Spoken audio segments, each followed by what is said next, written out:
Pessoal, boa tarde. É o professor Cauê Pimentel. E hoje nós vamos trabalhar sobre o tecido sanguíneo. Essa é uma aula introdutória, nós vamos trabalhar alguns conceitos acerca do tecido sanguíneo e em seguida, nas próximas aulas, nós vamos trazer um pouco mais de profundidade acerca deste tema. Então, iniciando o tecido sanguíneo, é importante nós começarmos falando principalmente do sangue, o que é o sangue, que afinal ele é um fluido viscoso, levemente alcalino, com pH oscilando entre 7,4, e a sua cor varia de vermelho brilhante a vermelho escuro. Ele tem uma correspondência de aproximadamente 7% do peso do nosso corpo. Em um adulto normal, o volume total de sangue está em torno de 5 litros, podendo oscilar entre 6 litros até 6 litros no homem e 4 litros na mulher. E ele circula por todo o corpo, dentro dos limites do sistema circulatório. Então, o sangue é um tipo especial de tecido conjuntivo, e ele pode ser dividido em duas partes, como nós conseguimos ver na imagem representada à frente. Então, a primeira parte é o plasma. Então, aqui nós temos a representação do plasma, que corresponde à parte líquida do sangue. Em seguida, nós temos uma segunda parte, que são a parte dos elementos que contém células, ou seja, as células dos elementos figurados, que está nessa pequena porção aqui representada. O que é importante a gente falar? Que nós temos então aqui uma divisão acerca dos glóbulos brancos e os glóbulos vermelhos aqui embaixo.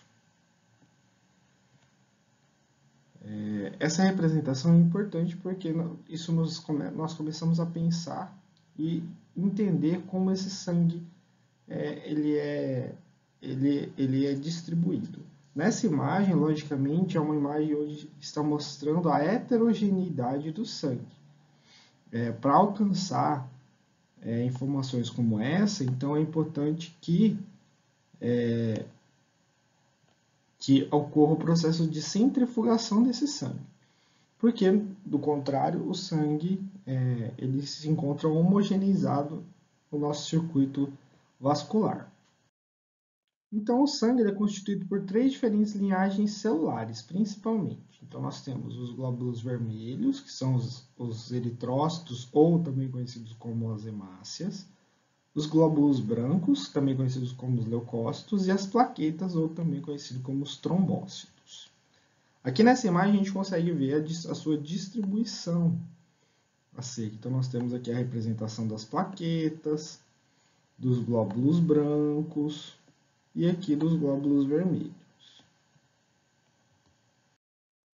Vale destacar que apenas os leucócitos são células completas, ou seja, são apenas os leucócitos que compreendem células com citoplasma e núcleo, pois as plaquetas são fragmentos citoplasmáticos de células da medula óssea, ou seja, o seu precursor são os megacariócitos, e os eritrócitos eles perdem o núcleo antes de entrar na circulação, ou seja, são células anucleares.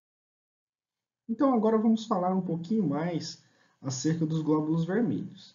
Então, as hemácias ou os eritrócitos são células anucleadas constituídas apenas por uma membrana plasmática e citoplasma. Vale destacar que o seu tempo de vida é de aproximadamente 120 dias e elas constituem a maior população de células do sangue. E seu número varia em homens de 4,5 a 6,5 milhões por microlitro e de 3,9 a 5,6 milhões por microlitro em mulheres. Na imagem, essa imagem representada, nós temos então uma imagem construída acerca da morfologia do eritrócito. Então nós vemos que elas são células bicôncavas, ou seja, ela tem a sua concavidade no centro e são células esféricas.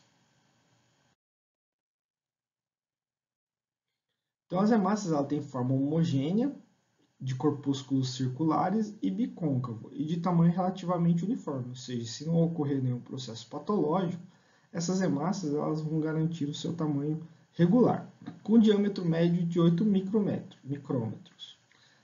Na análise microscópica de esfregaços do sangue, apenas as faces achatadas são observadas e, portanto, as hemácias elas são vistas como células circulares com coloração central, mais tênue, correspondente às regiões bicôncavas. Isso nós vamos observar em alguns esfregaços que eu vou estar apresentando para vocês na aula, como esse. Então, aqui nós conseguimos observar aqui nós temos várias hemácias, eu vou utilizar essa aqui como exemplo, então ela é circular. E a gente consegue ver que ela tem um halo mais branco ao centro, essa própria célula. E essa célula, essa coloração central que se torna mais tênue é em relação a essa região bicôncava, ou seja, essa biconcavidade que é de característica morfológica da célula. No adulto, então, é importante nós destacarmos que as células vermelhas elas são compostas pela hemoglobina. E a hemoglobina ela é predominantemente encontrada no adulto a hemoglobina do tipo A, hemoglobina A, HbA. E ela tem em sua constituição duas cadeias, alfa e duas cadeias beta. Por que é importante nós sabermos acerca dessas cadeias? Porque cada uma dessas cadeias ela tem a capacidade de realizar uma ligação com uma molécula de oxigênio. E com isso vão conseguir fazer o transporte dessa molécula de oxigênio. Também são detectadas em quantidades mínimas a hemoglobina fetal, no caso a HbF, e a hemoglobina A2. Esses dois diferentes tipos de hemoglobina vão trazer representações patológicas acerca de ações que poderão ser desenvolvidas em estudos posteriores. Então aqui a gente tem uma representação da hemácia com um zoom para a hemoglobina, então ela é composta por várias cadeias de hemoglobina e como a hemoglobina vai estar ligada à molécula de oxigênio, aqui nessa imagem.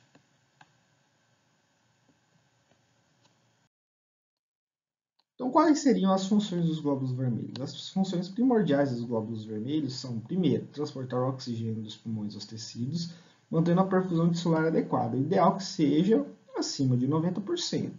Em pacientes que têm deficiência, uma anemia ou até mesmo uma doença pulmonar que atrapalha a troca gasosa, esses valores podem ser menores. Mas, para garantir uma perfusão adequada, espera-se valores maiores de 90%. No adulto fisiológico, sem nenhuma patologia, essa saturação vai estar acima de 95%, entre 95% e 100%. E também ela tem a função de fazer o transporte então, do oxigênio para as células. A partir do momento as células vão executar a sua respiração aeróbia, produzindo energia e eliminando o CO2. Esse CO2, então, ele é recaptado novamente pelo sangue, transportado pelos glóbulos vermelhos, novamente para o pulmão, onde eles vão ser eliminados através do processo de expiração. E a hemoglobina ela constitui 95% das proteínas das hemácias, e ela é responsável por essas principais funções, de carregar tanto o oxigênio quanto o gás carbônico, o CO2. E aqui nós temos uma imagem de uma representação. Mas como então essas células vermelhas elas são criadas? Então, o processo de criação, de desenvolvimento das células vermelhas é conhecido como eritropoétese. Em condições normais, um adulto produz cerca de 200 bilhões de hemácias por dia e elas substituem esse número equivalente de células destruídas e assim mantém, ou seja, a quantidade de células de uma forma estável. Essa produção ocorre exclusivamente na medula óssea. Então aqui a gente tem a representação de que a medula óssea ela consegue então proporcionar o desenvolvimento tanto dos glóbulos vermelhos, dos glóbulos brancos e também das plaquetas. Então a eritropoétese ela pode ser dividida em três fases distintas. A primeira fase envolve a vinculação da célula progenitora, que é pluripotencial, com a diferenciação eritróide. Essa célula progenitora pluripotencial é também conhecida como célula-tronco.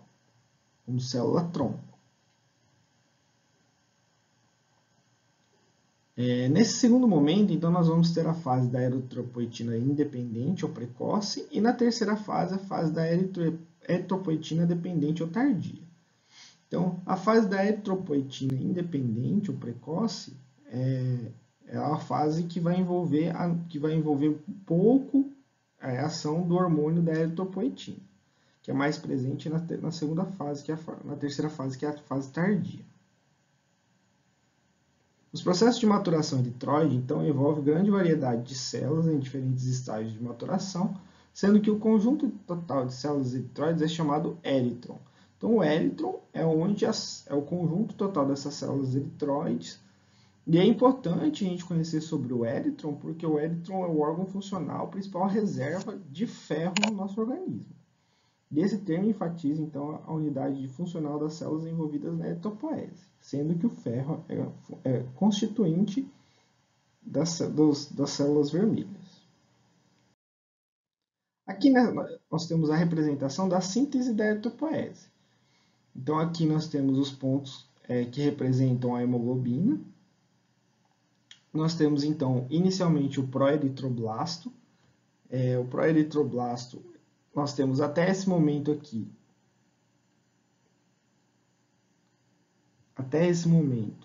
nós temos, então, as ações voltadas para o desenvolvimento em estágios de mitose. E após essa linha, né, nós vamos ter que esse desenvolvimento não ocorre através de mitose.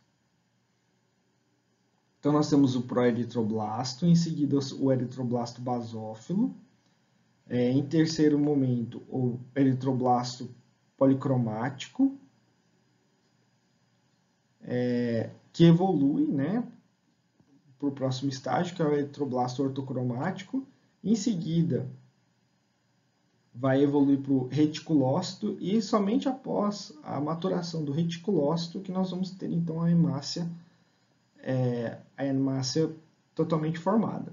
Importante lembrar que, observar que é quando as células está na fase evoluindo do eritroblasto ortocromático para o reticulócito que ela perde o núcleo. E ela vai se tornar uma célula anucleada. Então, isso é importante. Nós vamos fazer uma observação acerca do reticulócito. Então, a eritropoese, a linhagem eritroide. Né? Os precursores da linhagem eritroide constituem cerca de 1/3 das células da medula óssea. Então, nós temos o proeritroblasto, com seu diâmetro entre 14 e 20 micrômetros. Seu citoplasma ele é escasso, ele tem a forma de coroa e com halo claro e ele é perinuclear. O seu núcleo é composto por cromatina avermelhada, clara, homogênea e finamente reticulada. Depois nós temos o eritroblasto basófilo. Ele tem um tamanho um pouco menor, entre 12 e 17 micrômetros. Ele é mais amplo, o seu citoplasma é mais amplo, em coroa intensamente basófilo, né? O núcleo é central, com cromatina irregular, com condensações. Já o eritroblasto policromático, ele é um pouco menor também de diâmetro, de 10 a 15 micrômetros. No citoplasma, sua cor é azul pálido cinzento, com tom lilás. O núcleo ele é central, redondo, com cromatina condensada. E o eritroblasto ortocromático, ele tem um tamanho de 8 a 12 micrômetros. No citoplasma, seu citoplasma é abundante e acidófilo. O núcleo ele é pequeno, condensado, e central ou excêntrico. Aqui nós temos a representação, então, de como cada um são, então, do pré-eritroblasto. Então, o pré-eritroblasto aqui a gente consegue ver que ele tem, nesse desenho, um halo claro perinuclear. Aqui o eritroblasto basófilo, então, ele tem essa característica de vários grânulos, né? Por isso que ele tem essa formação de coroa também representado. O eritroblasto policromático, então a gente consegue observar que ele é um pouco pálido cinzento, com tom lilás. E o eritroblasto ortocromático, que ele é pequeno e ele é condensado, né, com seu núcleo pequeno e condensado e o citoplasma abundante, ou seja, tem um núcleo menor e uma área de citoplasma maior. Aqui a gente consegue observar algumas imagens de lâminas em microscopia óptica. Então nós temos essa primeira imagem né? O proeritroblasto com 2 projeções de membrana e presença de 4 núcleos. Então, a gente consegue observar aqui, ó. Então, os núcleos, né? 1, 2, 3, 4, né? Os núcleos. E aqui embaixo nós conseguimos observar na seta preta o eritroblasto basófilo, na seta preta, e na seta azul o eritroblasto policromático. Então, nós temos 2 tipos de eritroblastos representados nesta lâmina. E a gente consegue observar o tamanho da célula, como foi dito anteriormente, e também em relação ao seu núcleo. Aqui nós temos então um eritroblasto ortocromático com núcleo picnótico, cromatina não muito condensada e também nós conseguimos identificar que ele não tem a característica de uma hemácia. Então aqui nós temos, por exemplo, uma representação de uma hemácia. E aqui então o eritroblasto ortocromático. Então, ele não apresenta a mesma característica morfológica, mas ele apresenta um núcleo picnótico. Então, pessoal, como atividade, eu peço para vocês construírem então um mapa mental sobre o sangue, principalmente a série vermelha, e nós vamos ter uma atividade que vai estar inserida no portal de vocês acerca disso. Então, a construção do mapa mental é importante para fixar. Então, eu deixo de sugestão essa construção do mapa mental. Vocês podem trabalhar comigo, tirar dúvida no fórum da disciplina e fazer a leitura do livro. Na nossa próxima aula, a gente vai continuar falando sobre os reticulócitos, sobre as hemácias e também trabalhar sobre os glóbulos brancos. Essas foram as referências. Eu deixo aqui de sugestão também para vocês observarem o Atlas de Hematologia da UFG, que está disponível nesse site, hematologia.farmácia.ufg.br, que ele contém várias imagens, né? E também a leitura do capítulo referente ao capítulo 1, do Marco Antônio Zago, que ele traz bastante informações acerca da hematologia e de tudo isso que a gente trabalhou. Mas, obrigado e até a próxima.